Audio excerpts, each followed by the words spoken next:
আমরা সেই তথ্যচিত্র অর্থাৎ কৃচ্ছ সাধন একটি লৌকিক ধারা সেটি দেখলাম এবং প্রথমেই আপনাকে অনেক অভিনন্দন জানাই, কারণ দীর্ঘদিন ধরে যে পরিশ্রম, যে গবেষণা আপনার এবং আপনার টিমের এই তথ্যচিত্র নির্মাণের ক্ষেত্রে রয়েছে সেই জন্য।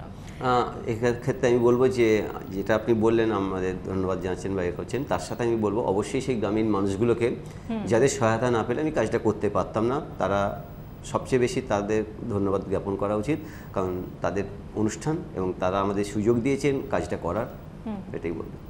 অবশ্যই দর্শকদের উদ্দেশ্যে জানিয়ে রাখি, যারা আমাদের সঙ্গে রয়েছেন, যারা তথ্যচিত্রটি দেখলেন এবং আপনাদের যদি সেই নিয়ে কোনো বক্তব্য থাকে অবশ্যই আমাদের ফোন করতে পারেন। আমাদের টেলিফোন লাইন খোলা রয়েছে আপনাদের জন্য 40073264 অথবা 40073265, এই নাম্বারে ফোন করুন আমাদের। আমরা এতক্ষণ দেখলাম এবং অনেক কিছু জানতে পারলাম এই চড়ক উৎসব, যেটাকে কেন্দ্র করে এত বড় একটা উৎসব, সেটা সম্পর্কে। মূলত শিবের পুজো হয় বলে আমরা জানি, এছাড়া অন্যান্য কোনো দেবতা পুজো কি হয়? আমরা শিবের উৎসব বলেই জানি গাজনটাকে। তো আমরা কাজ করতে গিয়ে দেখলাম এটা ধর্মেরও একটা গাজন হয়। ধর্মের গাজন থেকে হচ্ছে যেমন শিবের গাজন, তারপরে আমরা দেখতে দেখতে দেখলাম বলরামের গাজন পেলাম। তো এরপরে দেখলাম শীতলার গাজন হচ্ছে, মনসার গাজন হচ্ছে, ভগবতীর গাজন হচ্ছে, ভৈরবের গাজনও হয়, কিন্তু ভৈরবটা শিবেরই আর এক নাম বলে সেখানে আমরা সেটাকে করিনি, কাজ করিনি। কিন্তু আমরা 6টা গাজন ইতিমধ্যেই পেয়েছি এবং 6টা গাজনকে আমরা আলাদা করে ছবি করেছি। একদমই। মূলত এটা নির্দিষ্ট একটা সম্প্রদায় বা জাতির উৎসব অবশ্যই, কিন্তু বিভিন্ন সম্প্রদায়ের একটা সংমিশ্রণ সম্ভবত ঘটছে। মূলত পিছিয়ে পড়া জনজাতিদের উৎসব, তার সাথে আমাদের এখন বাবু সমাজ বলুন বা শিক্ষিত সমাজে অংশগ্রহণ করছে, তবে ওই নিষ্ঠুর কৃচ্ছ সাধনটা তারা করেন না, তারা সচেতনে সেটাকে এড়িয়ে চলার চেষ্টা করেন, ভয়েই হোক যেভাবেই হোক, তবে অংশগ্রহণ করছেন, একটা মিলন কেন্দ্র হয়ে উঠছে বলা যায়। অন্য ধর্মের মানুষও কি কোথাও কোথাও? আমরা তো দেখলাম যে বর্ধমানে মাধবপুরে দেখলাম একটা মুসলিম ভদ্রলোককে মালা পরাচ্ছে, এটা বর্ধমানে মাধবপুর অঞ্চলে, ওখানে মুসলিম সম্প্রদায়ের থেকেও ভক্তা দেওয়া হয়, ওখান থেকে 3টে ভক্তা দেওয়া হয়, তারা অংশগ্রহণ করে, যদিও সেগুলো হিন্দু ভক্তাই হয়, কিন্তু সমস্ত খরচা যেটা হয় সেটা ওনারাই বহন করেন। এবং ওই যে মন্দির আছে ওখানে ওনাদের আসতে হয়, ওদের একটা দক্ষিণ দুয়ারি দরজা আছে, সেখানে ওদের বসানো হয়, ওদের মালা টালা পরানো হয়, খাবার টাবার দেওয়া হয়, অর্থাৎ পুজোর সাথে মুসলিম সম্প্রদায় যোগ আছে। এবং আমরা আমতলাতেও দেখি যে নীলের বাতিতে মুসলিম সম্প্রদায়ের মহিলা প্রথম নীলের বাতিটা দেন, তারপরে হিন্দু সম্প্রদায় দেন, অর্থাৎ একটা সর্বধর্ম সমন্বয়ের একটা মিলন ক্ষেত্র বলা যেতে পারে। বেশ, আমাদের প্রথম দর্শককে আমাদের সঙ্গে পেয়ে গিয়েছি। নমস্কার, কে রয়েছেন আমাদের সঙ্গে? আচ্ছা, আমি অলকার বলছিলাম রাজবাগ থেকে। হ্যাঁ, বলুন বলুন। আমরা এই গাজন সম্বন্ধে আমার একটু বলার আছে, সেই সম্বন্ধে ওনাকে একটু বলতে চাই। হ্যাঁ, নিশ্চয়ই বলুন আপনি। বলছি, গাজন কথাটা আমরা যা মানে পাই সেটা হচ্ছে গাথা, মানে গল্প বা কথা। তো এই যে যা আমরা দেখলাম তথ্যচিত্রটায়, কিছু আমার ভালো লাগলো, কিছু জায়গায় প্রশ্ন রয়ে গেছে, সেটা হচ্ছে অ্যাকচুয়ালি যা দেখলাম সেটা হচ্ছে চরক। চরক কথাটার মানে হচ্ছে যা চারণ করে চলে, চলে চলে, কথাটা হচ্ছে চলে চলা, যেটাকে বলে চরক। চরকে অ্যাকচুয়ালি শিব আমাদের সমাজ ব্যবস্থাতে শিব একটা এমন ভূমিকা নিয়েছিলেন যে তা আমাদের জীবনের প্রতিটা কাজে শিবের ভূমিকাটা প্রতি মুহূর্তে লাগতো। আপনার প্রশ্নটা যদি আমাদের একটু সংক্ষিপ্ত করে আপনি আমাদের বলেন। এই গাজন কথাটার ক্ষেত্রে আর চরক কথাটার ক্ষেত্রে উৎসবটা, গাজন হচ্ছে লোকাল উৎসব, আর চরক কথাটার সঙ্গে এটাকে মিলিয়ে দিয়ে একটা বিভ্রান্তির মতো সৃষ্টি হচ্ছে, সেটা নিয়ে আমার বক্তব্য। বেশ, আপনি অনুষ্ঠান শুনতে থাকুন আমাদের, ওনার প্রশ্নের যদি উত্তর আপনি দেন। তো আমার যেটা মনে হয়েছে, এটা আমার মনে হওয়াটা বলি, সেটা হচ্ছে যে উৎসবটা সারা মাস ধরে চলে এবং বৎসরান্তে চলে।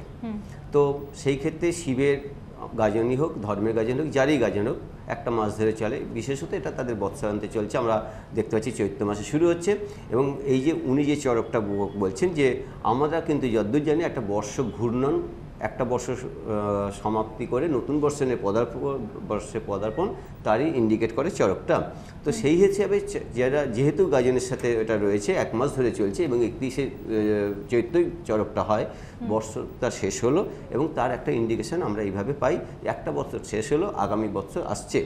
আরও একটা ব্যাপার হচ্ছে এই যে চড়কটা হচ্ছে মানে গাজনটা মূলত বলি একটা ফার্টিলিটি কাল্টের সাথে যুক্ত, ক্ষেত্রে একটা কৃষি ভিত্তিক এবং উর্বরতা কেন্দ্রিক যেহেতু ব্যাপার, সেখানে চড়ক যে কাঠটা সেটাকে আমরা পুরুষাঙ্গ হিসেবে ধরি এবং ভূমি যেটা সেটা একটা মহিলা যদি হয় মাতৃ, অর্থাৎ পিতা এবং মাতা তাদের দুটো মিলন কেন্দ্র হচ্ছে এই একটা অর্থাৎ ফার্টিলিটি কাল্টের সাথে রিলেটেড বলেই চড়কটা এর সাথে যুক্ত হচ্ছে।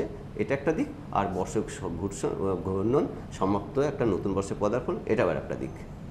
বেশ, আমরা তথ্যচিত্রে দেখার সময় বেশ কিছু জিনিস দেখছিলাম। একটা সাংস্কৃতিক যোগসূত্র রয়েছে চড়ক উৎসবের সঙ্গে। সাধারণত সেই বিষয়গুলো কি কি, মানে নাটক বা যাত্রাপালা হয়ে থাকে সম্ভবত? আমরা গাজন উৎসবে দেখতে পাই প্রচুর লোকনৃত্য লোকনাট্য আছে যেটা এই অনুষ্ঠানে হয়। আমরা তার মধ্যে কিছু জিনিস দেখতে পাচ্ছিলাম যে ওখানে পণপ্রথা বা বিভিন্ন মানে বৃদ্ধ মা বাবার সাথে কীরকম কী ব্যবহার করছে সেই সব এগুলো তুলে ধরা হচ্ছে এবং একটা নাটকের মধ্যে দিয়েও কিছু জিনিস তুলে ধরা হচ্ছিল। এবং এছাড়া আমরা বোলান দেখতে পাই এবং ওখানেও আমরা দেখতে পাচ্ছি শ্মশান বোলান আছে, পালাবন্দি বোলানও ছিল বা আরও অন্যান্য বোলানের যে বিভিন্ন আঙ্গিক সেগুলো রয়েছে। আলকাপ দেখতে পাই আমরা, গম্ভীরা দেখতে পাই, গম্ভীরা দেখতে পাই, এরকম আরও বহু লোকনাট্য লোকনৃত্য আছে, যেমন আমরা ছৌ দেখতে পাই। হ্যাঁ, এটার একটা কারণ এটাও এই রিচুয়ালসের মধ্যেই পড়ে, সেটা আমাদের অন্য ছবিতে আমরা কথা বলেছি, সেই সব কেন্দ্র নিয়ে আলোচনাও অনেক করেছি। তো বহু লোকনৃত্য লোকনাট্য এর সাথে জড়িত আছে, যেগুলো আমরা পরে প্রত্যেকটা লোকনাট্য লোকনৃত্য নিয়ে আলাদা ছবি করছি আমরা। আমাদের সঙ্গে আরও একজন দর্শক রয়েছেন ইতিমধ্যে। নমস্কার, কে বলছেন? হ্যালো, হ্যাঁ বলুন, আপনি টিভির সাউন্ডটা একদম মিউট করে দিন। হ্যাঁ, করে দিয়েছি। হ্যাঁ বলুন এবার। হ্যাঁ, আমার নাম রবিশঙ্কর ঘোষ, আমি মালদা থেকে বলছি। হ্যাঁ বলুন। হ্যাঁ, বলছিলাম যে এই ধরনের অনুষ্ঠান আমাদের খুবই ভালো লাগছে। গ্রাম বাংলার সংস্কৃতিকে, বিশেষ করে লোক সংস্কৃতিকে তুলে ধরা, সেই জন্য তারা নিউজকে অসংখ্য ধন্যবাদ। আর আমার যেটা বলার, এইখানে আমরা তীর্থ সাধন এই অনুষ্ঠানটাতে গাজনের মূল বিষয়টাই দেখলাম, কিভাবে বিভিন্ন জেলার গাজনগুলো এসছে। আমার প্রশ্নটা হলো যে গম্ভীরা নিয়েও কিন্তু উনি কাজ করেছেন, সেটা কি আমরা দেখতে পাবো আগামী দিনে, বা সেটার মধ্যে কি রয়েছে একটু যদি উনি বলেন, সেটা নিয়ে শোনার জন্য আগ্রহ থাকে। অনেক ধন্যবাদ আপনাকে ফোন করার জন্য। Thank you. রবিশঙ্কর বাবুর জন্য জানাই যে গম্ভীরা হয়তো আগামী বছর বা আগামী 1.5-2 বছরের মধ্যে বেরোবে, এবং শুধু গম্ভীরা নয়, গম্ভীরা বেরোবে, গমিরা বেরোবে, এবং আমাদের যে আমাদের সেরাইকেলা ছৌ আছে এবং সেটা আমাদের ঝাড়খণ্ডে এবং ময়ূরভঞ্জে আছে, সেখানেও গাজন হয়, সেগুলোও ক্রমশ এইভাবে বেরোবে বিভিন্ন পর্যায়ে। তবে গম্ভীরা নিশ্চয়ই আগামী 1.5-2 বছরের মধ্যে বেরিয়ে আসবে আপনাদের সামনে। নিশ্চয়ই আমরা সেই প্রত্যাশাই রাখি। এবং কিছুক্ষণ আগে আমরা যে সাংস্কৃতিক যোগসূত্রের কথা বলছিলাম, বিভিন্ন ব্যঙ্গমূলক গান রচিত হয়, সেগুলো কি এখনো পুরনো যে গানগুলো সেগুলো কি ফলো করে আসা হচ্ছে নাকি নতুন কিছু সৃষ্টি হচ্ছে? না, নতুন সৃষ্টি হচ্ছে, তবে সুরটা বর্তমান আধুনিক সুরগুলো বেশি নেওয়া হয় এবং ওরা প্রতিনিয়ত করছে। এবং আমার কাছেই আমি বলতে পারি, আমার রিসার্চ ওয়ার্কের জন্য প্রচুর গান ইতিমধ্যে আমি সংগ্রহ করেছি গ্রামে ঘুরে ঘুরে থেকে। তো প্রতিনিয়ত নতুনত্ব গান লেখা, এবং যে গানটা এবছর হচ্ছে সেটা পরের বছর হবে না, এবং এই গান লেখকদের উপরে একটা বিশাল দায়িত্ব পড়ে যায়। যেই যত ভালো গান লিখবেন এই সময়টা তাদের অনেকটা রুজি রোজগার নির্ভর করে। সেই জন্য পুরাতন গান কেউই আর চান না, নতুনত্ব গান। এবং প্রতিটা অর্থাৎ মনে করেন আপনি আমাকে বুক করেছেন, আরেকজন ভাবছে যে আমি একটু বেশি টাকা দেবো যদি আমি একটু ভালো গান পাই, এই ব্যাপারটা একটা প্রতিযোগিতামূলক ভাব আছে এবং সেইভাবেই হয়। আমরা তথ্যচিত্রটি দেখার সময় দেখছিলাম অনেক শিশু এবং মহিলারাও রয়েছেন, তো তারা কতটা অংশগ্রহণ করেন এই উৎসবে? হ্যাঁ, ভক্তা হিসেবে হয়, তবে তারা ওই কঠোরটা করেন না, ফোঁটগুলো যেগুলো করেন না, কিন্তু এমনি যে সারা মাস ধরে যে উপোস থাকা বা উত্তরীয় নেওয়া, এমনি এই দেখলাম আবার দণ্ডিও কাটছে, সেগুলো করেই থাকেন। অর্থাৎ হালকা যে কৃচ্ছ সাধনগুলো সেগুলো করতেন, কঠোরতার দিকে হয়তো ওনারা যান না, স্বাভাবিকভাবে সেটা শারীরিক হয়তোভাবে পারমিট করে না। আর এটা কিন্তু আরেকটা বলে রাখা ভালো, এই যে করছে এদের কাছে জানতে চেয়েছিলাম যে আপনারা এত কষ্ট এটা করছেন কেন। এদের বক্তব্য হচ্ছে, দেখুন আমি এই যে করছি আগামী দিনের শক্তি সঞ্চয় করে নিচ্ছি, আমি সারা বছরটা কৃষির ওপরে খেটে খাবো, এই যে আমার সারা বছর ভালো থাকবে শরীর, সুস্থ সবল থাকবো, এর উপরে আমি চলতে পারবো, সেই জন্য আমি এই কষ্টটা করছি। তবুও জানতে চাইবো যে এত দীর্ঘ একটা সময়ের উৎসব, এই গাজন উৎসব, আগে যতটা বা যে ঐতিহ্য মেনে এই উৎসব পালন করা হতো সেটা এখনকার দিনে কতটা পালিত হচ্ছে কি মনে হয়, কতটা ধরে রাখা সম্ভব হয়েছে? না, ধরে রাখা যাচ্ছে, তবে আমাদের শহরকেন্দ্রিক অঞ্চলে কিছুটা কমে গেছে। কারণ আগে আমরা দেখতাম ছাটুয়াবু লাটুয়া বাজার বৃহৎভাবে হতো, সেটা কমে গেছে। ভূকৈলাসের গাজন বেশ কিছু যাবৎ বন্ধ হয়ে গিয়ে আবার গত বছর থেকে চালু হয়েছে। সরসুনা আমাদের যে গাজন হতো সেটা প্রায় বন্ধ হয়ে গেছে। তো আমাদের যোগুবাজারের গাজনটাও চলছে, চেতলা বাজারও চলে। তো এইভাবে চললেও সেটা মানে ওই নিয়ম রক্ষার্থে হাতে চলছে, এবং সেখানে ভক্ত পাওয়াটা খুব শক্ত। মানে কে এই কদিন আমি কামাই করে বন্ধ করে এই সব কাজ করব, জীবিকার তারা সবাই ওই এক রুজি রোজগারটা কমে যাচ্ছে এই কদিন, সেক্ষেত্রে চান না। আর একটা বলে রাখা ভালো যে আমরা কাজ করতে গিয়ে উৎসস্থল হয়তো পাইনি, কিন্তু এইটুকু বোঝা গিয়েছে, হয়তো ভুল হতে পারে, না হতে পারে আমি জানি না, আমার এতে যেটা এসেছে গবেষণার ক্ষেত্রে, যে অনেক আমরা বুদ্ধ জৈন মূর্তিকে আমরা শিবে রূপান্তরিত হতে দেখেছি, এবং সেটা আমাদের ছবিতেও আছে, এবং তারা যারা পুজো করছেন তারাও জানে এটা বুদ্ধ মূর্তি বা এটা জৈন মূর্তি, কিন্তু এখন সেটা রূপান্তরিত হয়ে গেছে শিবের। এটা একটা অর্থাৎ প্রাচীনত্ব যেটা বলতে চাইছি, যে অনেক আগে থাকতে এটা হতো। এবং ধর্ম পুজোর যে রিচুয়ালসগুলো সেগুলো কিন্তু আমরা শিবের রিচুয়ালসে এসে পড়তে দেখেছি, এবং কে আগে কে পরে এটা বিতর্কিত একটা ব্যাপার এসে যাচ্ছে। তো ধর্মের রিচুয়ালস এখানে এসে পড়ছে, এবং সেইভাবে কিছু সাধনা এইভাবে হচ্ছে, এটা লক্ষ্য করা গেছে। কারাই ভক্ত হবেন, একটা আমরা উপাচার দেখছিলাম যেখানে গোত্রান্তর করা হচ্ছে এবং দেব গোত্রে তারা রূপান্তরিত হচ্ছেন। তো সেই ক্ষেত্রে কারা ভক্ত হবেন সেই বিষয়ে নির্দিষ্ট কোনো নিয়ম কি রয়েছে? না, যতটা আমি দেখেছি কিছু কিছু জায়গাতে নিয়ম আছে, সেখানে বলছেন আমরা মানে মুচিরা হন না, আবার কেউ বলছেন আমরা মুসলিমরা হন না, বাকি সবাই হতে পারেন। আবার আমরা দেখতে পাচ্ছি কিছু ক্ষেত্রে যে মুসলিমরা ভক্ত হচ্ছেন, খুব কম সেটা।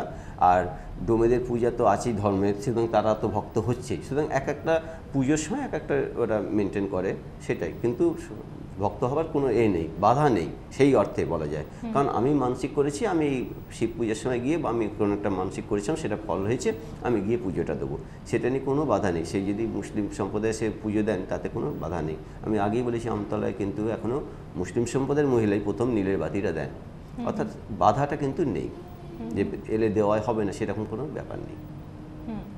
কারা মূল পুজো করবেন বা কারা মূল পুরোহিত, সেক্ষেত্রে একটা পরিবর্তন বোধহয় লক্ষ্য করা যাচ্ছে। অবশ্যই আগে আমরা এখনো দেখি ধর্ম পূজাতে মূলত ডোমেদের পূজা, ডোম পণ্ডিত আমাদের এখানে আছে, যিনি একটা পুঁথি পাঠ করছিলেন, উনি কিন্তু ধর্ম পণ্ডিত বা ডোম পণ্ডিত থেকে এসেছেন। তো এখন আমরা অনেক ক্ষেত্রেই দেখতে পাচ্ছি যে ওই জনজাতি, পিছিয়ে পড়া জনজাতিদের যে পুজোটা ছিল সেটা আস্তে আস্তে আমাদের সভ্য সমাজ গ্রহণ করছে, এবং আমাদের ব্রাহ্মণ পুরোহিত সেখানে অংশগ্রহণ করছেন, এটা আমরা দেখতেই পাচ্ছি। তবে একটা বলে রাখা ভালো, তারা কিন্তু এই গাজনের সময়তেই শুধু করছেন, বাকি সময়টা কিন্তু ওই পিছিয়ে পড়া জনজাতিরাই পুজো করছেন। আচ্ছা আচ্ছা, এটা একটা বলা, সারা বছর ওরা দেখবো, এই সময়টা এরা এসে গেল। এটা মিশন না আধিপত্য বিস্তার আমি সেটা বলতে চাই না, হচ্ছে আর কি। যে নির্দিষ্ট চড়ক গাছটিকে পুজো করা হয় এই উৎসবে, সেই গাছটি সম্পর্কে আমাদের একেবারেই ধারণা নেই। গাছটাও একটা গর্জন বলে গাছ আছে, সেই গাছটাকে ইয়ে করা হতো। আমি আগেই বলেছি গর্জন শিবের আর একটা নাম, সেই হিসেবে গাজন এসেছে। এই গর্জন গাছটা থেকেও গাজন শব্দ আসতে পারে, বা ওই নামের এতেও আসতে পারে। কিন্তু তারপরেও আমরা দেখতে পাচ্ছি শালকাঠও হচ্ছে, দেবদারু গাছও হচ্ছে, চড়ক কাঠ হিসাবে ব্যবহৃত। আমরা দেখলাম এমনকি কলা গাছেও ব্যবহৃত হয়েছে, মোটা কলা গাছ, সেটা আমরা কুচবিহারেও দেখেছি এবং আমাদের বর্ধমানেও দেখেছি, বিভিন্ন অঞ্চলে কলা গাছের চড়ক কাঠ, এবং সেখানে কিন্তু দিব্যি দুইজন মানুষ ঘুরছেও। তাহলে এইটা নির্দিষ্ট কিছু নেই যে এই কাঠের হতেই হবে। এখন যেরকম একটা শক্ত মনে হলো সেটা দিয়ে করা, এবং যে যত দুর্বল কাঠে করে কৃতিত্ব নিতে পারে সেরকম একটা প্রতিযোগিতা দেখা যাচ্ছে, চলছে। নির্দিষ্ট একটা সময় সম্ভবত এই কাঠটিকে বা গাছের গুঁড়িটিকে রেখে দেওয়া হয়। গাছটিকে সারা বছর জলে রাখা হয়। আচ্ছা, যে গাছটিকে করা হোক সেটাকে পুজো করা হয়, করে টোরে সারা বছর তাকে জলে রাখা হয়, জল থেকে তোলা হয় চড়কের আগের দিন, তুলে পুজো টুজো করা হয়, তারপর তাকে রাখা হয়। তারপর ওই ওপরে চড়ক কাঠ ঘূর্ণনে যেটা, ওটাকে অনেক ক্ষেত্রে পাই বলে, অনেক জায়গাতেই ওটা বাঁধা হয়, বেঁধে তারপরে চড়কের দিন পুজো টুজো হয়ে তারপরে ঘোরা হয়। অনেক ধন্যবাদ আপনাকে প্রথমত এত সময় দেওয়ার জন্য, এবং যে তথ্যচিত্র আপনি তথ্যচিত্রের মধ্যে দিয়ে আপনি গ্রাম বাংলার এই লোকসংস্কৃতিকে দর্শকদের সামনে এবং সর্বোপরি মানুষের সামনে তুলে ধরার চেষ্টা করলেন, সেই জন্য।